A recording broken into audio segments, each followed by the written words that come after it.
Belmez de la Moraleda, c'est une petite commune d'Andalousie sans histoire. La vie y suit son cours comme dans beaucoup d'autres villes d'Espagne, mais tout va changer le 23 août 1971. Ce jour-là, en effet, Maria Gómez Pereira va découvrir une forme étrange sur le sol de sa cuisine. La Fabrique Audio présente La Petite Histoire. www.lafabriqueaudio.com. Salut tout le monde et bienvenue dans un nouvel épisode de La Petite Histoire du Paranormal. Je suis Florent Mounier, c'est moi qui vais vous narrer cet épisode qui a été écrit et mixé par Sébastien Girard. Avant de commencer, sachez que nous avons récemment ouvert un Patreon de La Petite Histoire. Ça vous permet de nous soutenir dans la production de nos podcasts, l'écriture et le mixage pour 5 € par mois. En contrepartie, vous avez accès à des épisodes sans pub, en avance, et puis certaines histoires exclusives. Donc si ça vous intéresse, on vous laisse le lien en description. Allez, aujourd'hui, on prend la direction de la cuisine de Maria Gómez Pereira. C'est une auditrice, ou un auditeur d'ailleurs, qui nous a demandé cette histoire. Je dis un auditeur ou une auditrice parce que c'est quelqu'un qui ne nous a pas laissé son prénom. Mais comme l'idée de cette petite histoire est bonne, eh bien voici l'histoire des visages de Belmez. Vous êtes maintenant ici, et quoi qu'il arrive, vous ne pouvez plus reculer. Ah, l'Espagne et ses villages typiques. Et en voici un, Belmez, avec ses belles maisons blanches. Un village de la province de Cordoue, dans la région de l'Andalousie. Nous sommes dans le sud de l'Espagne, dans le cœur de la Sierra Morena, plus exactement dans une vallée qui s'appelle la vallée du Guadiato. Le village est un beau village dans lequel il y a un gros rocher. Et sur ce rocher se trouve un château en pierre. Belmez est célèbre pour son chorizo et pour ses anciennes mines de charbon. Ça, c'est donc pour la carte postale. Mais laissez-moi vous parler de Maria, qui fait partie des 3000 âmes qui résident dans ce village. Maria, elle vit avec son mari. Et chez Maria, il y a une jolie cuisine. Le sol de la cuisine de Maria est en ciment. Un jour, alors que Maria est en pleine préparation culinaire, elle remarque la présence d'une tache sur le ciment du sol de sa cuisine. Maria observe attentivement cette tache et elle se rend compte que la tache est en train de changer de forme. Ouais, cette tache est en train de prendre une forme très reconnaissable. Ouais, c'est bien ça. Elle regarde la tache et désormais la tache ressemble à un visage. Et ce visage présente même des contours nets, avec une expression particulière et des proportions parfaites pour un visage. Alors sur le coup, Maria est morte de peur, et elle appelle son mari pour qu'il vienne voir ce visage. Le mari se dépêche, et il entre dans la cuisine. Et lui aussi, il ne peut que constater la présence de cette tache en forme de visage. Alors, hors de question pour lui de laisser le sol dans cet état, il faut faire partir cette tache. Maria et son mari vont donc tous les deux à la recherche de tous les détergents possibles et imaginables. Et ils comptent bien faire partir cette tache horrible du sol de la cuisine. Le couple se met alors à frotter, à gratter le sol. Mais rien ne semble y faire. Ils font ça pendant des heures, mais le visage ne veut pas partir. Alors vous connaissez les ambiances de village. La voisine a vu que les fenêtres étaient grandes ouvertes pour laisser un petit peu d'air avec les détergents, alors elle est venue s'approcher pour demander ce qu'il se passait. Bon, une fois l'information en sa possession, la voisine va transmettre cette info à un autre voisin, lequel la passe à un autre, puis un autre, puis un autre, puis un autre, jusqu'à ce que l'information finisse par faire le tour du village. Et c'est désormais une grande attraction devant la maison de Maria et de son mari. Tour à tour, les villageois viennent voir ce phénomène et chacun y va de son hypothèse. Certains crient au miracle, d'autres pensent qu'il s'agit d'une apparition du diable. La situation est bien étrange et je vous avoue que Maria en a rapidement marre que sa maison soit l'attraction du village. Et puis il y a également le fils de Maria. Lui, c'est Miguel. Et Miguel, il en a ras-le-bol de voir passer les curieux. Alors il décide de casser la dalle de ciment de la cuisine et de la remplacer complètement. Miguel pense que c'est une bonne idée. La seule idée valable d'ailleurs. Ainsi le problème sera, selon lui, résolu de manière définitive et rapide. Ouais, mais non, Miguel, parce que quelques jours plus tard, alors qu'une nouvelle dalle de béton a été installée par Miguel, voilà qu'un nouveau visage se forme au même endroit. Et ce visage est aussi clair et troublant que le précédent. Et attendez, c'est pas tout. D'autres visages vont commencer à apparaître sur le sol et sur les murs de la maison.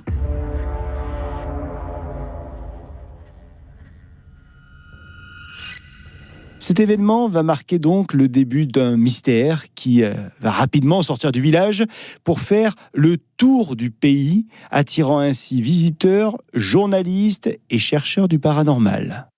Les curieux sont désormais là, devant la maison de Maria, et chaque jour, ils sont de plus en plus nombreux. Le bouche à oreille a transformé cette affaire en phénomène. La maison est désormais investie par des photographes, des prêtres, mais aussi des scientifiques ainsi que des chercheurs en parapsychologie.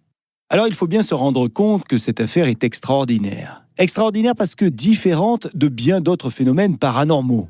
Ce qui distingue ce cas-là, c'est que les visages sont visibles de tous. Tout le monde voit la même chose sur le sol de cette foutue cuisine. Et ça, c'est pas le cas pour toutes les affaires. Désormais, les formes apparaissent et disparaissent régulièrement à différents moments de la journée.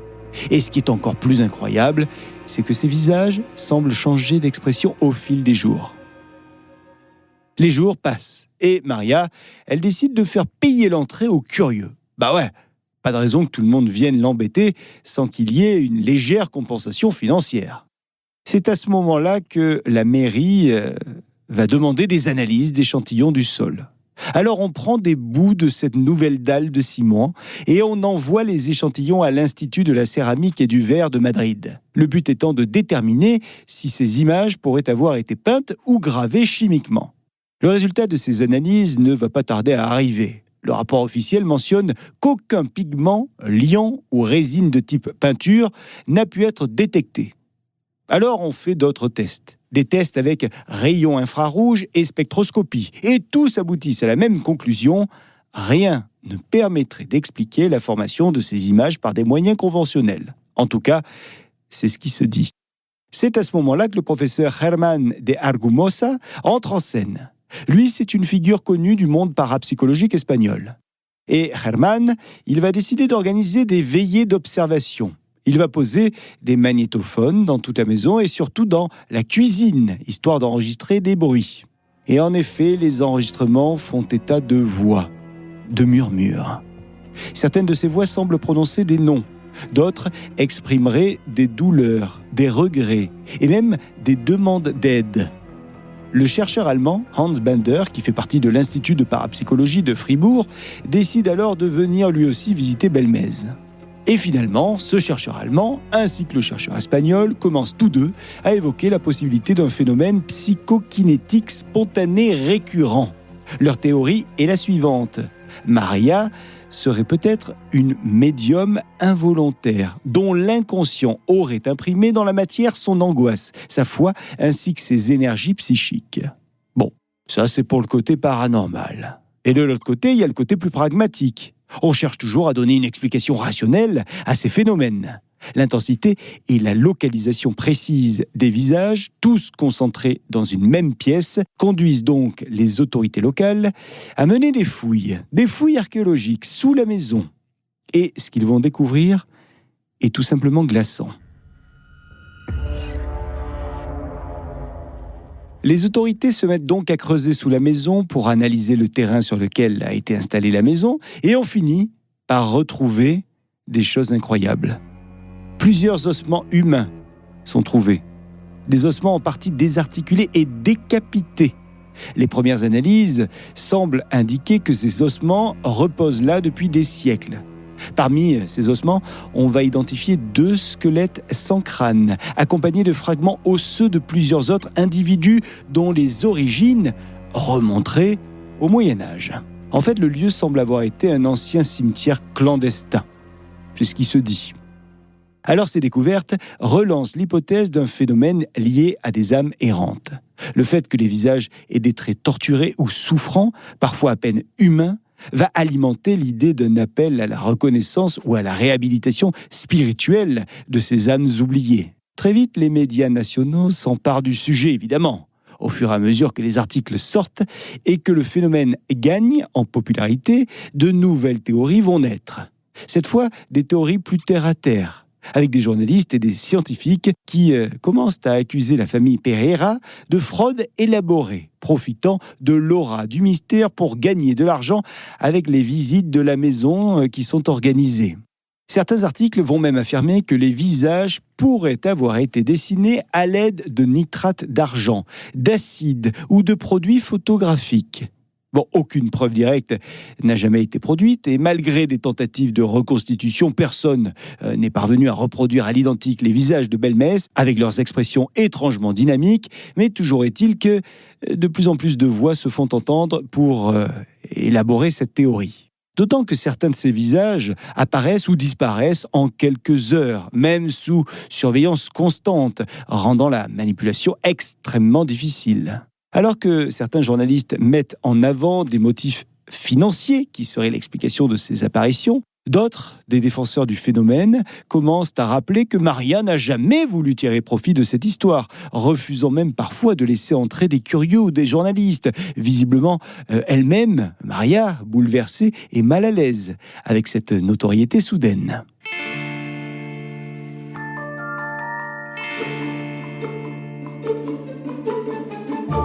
Bon, tout ça va durer longtemps, jusqu'en février 2004. Et à ce moment-là, Maria est assez âgée, puisqu'elle a 85 ans, et elle va mourir. Avec elle, elle va emporter le secret de cette histoire. Elle emportera également les visages, puisque les apparitions de visages vont cesser le jour de sa mort. Ouais, à partir de là, plus rien. Plus rien pendant un moment, jusqu'à ce que finalement d'autres visages finissent par réapparaître. Ceux-là ont des traits plus grossiers, très grossiers même. Ça ressemble clairement à des peintures naïves, faites éventuellement par quelqu'un qui voudrait surfer sur le phénomène original. Alors pour les critiques, ça va signer la fin de la légende et ça va venir prouver que tout n'était finalement qu'un canular familial. Alors récemment, il y a un podcasteur américain qui abonde un petit peu dans cette hypothèse. Il s'appelle Brian Dunning et il a donné son point de vue sur ce sujet. Et du coup, ça a à nouveau fait parler beaucoup de monde. Selon lui, ces visages étaient en effet des faux, des visages qui avaient été créés intentionnellement par la propriétaire elle-même, Maria, dans le but de tirer profit de la curiosité publique.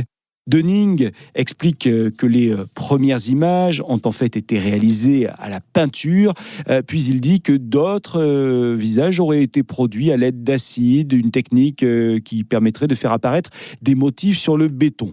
Il dit même que les résultats des analyses démontreraient l'utilisation de substances chimiques, ce qui confirmerait la supercherie.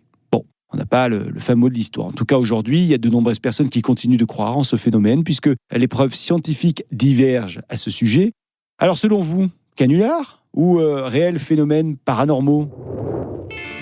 Dites-le nous, on attend vos commentaires, notamment sur Spotify, appli sur laquelle vous pouvez nous laisser des messages. Et merci de nous avoir écoutés.